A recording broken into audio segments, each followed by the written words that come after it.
Mighty Number 9 is a multi-platform game developed by noteworthy games developer Keiji Inafune, who tries to mimic and supersede the once great Mega Man franchise.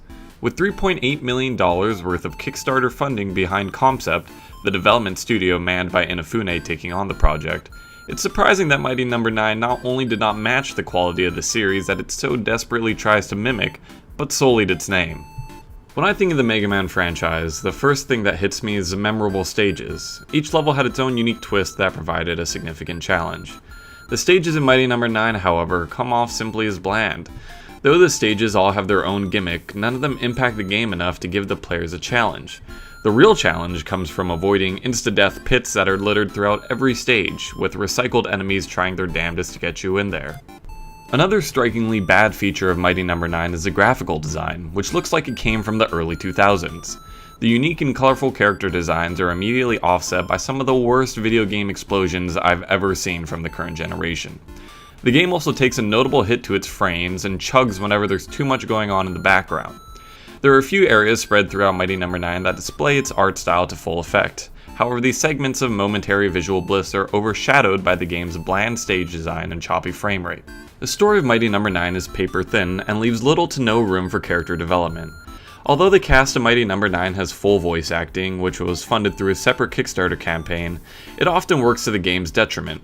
Most of the voice acting isn't harmful, however the constant shrieking and droning that comes from your companion Dr. Sonda can be difficult to listen to.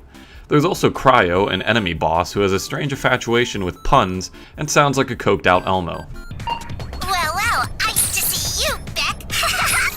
You're on thin ice here, Rex, so try not to get cold feet, okay? There's a lot wrong with Mighty Number 9, however, it's not all bad.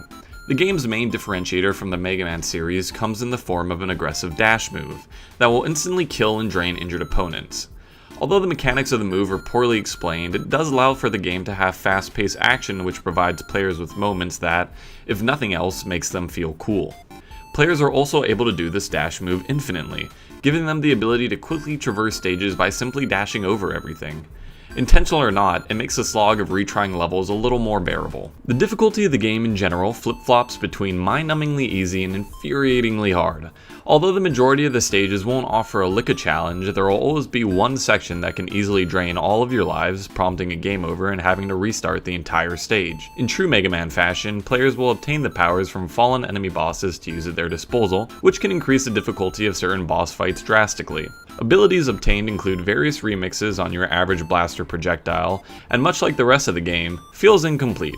Aside from making certain boss fights complete cakewalks, the powers aren't implemented into any of the stages and didn't affect the game in any significant way. If we ignore the 10-month release date pushback and the systematic killing of any goodwill Concept might have had to begin with, Mighty Number 9 is still a bad game.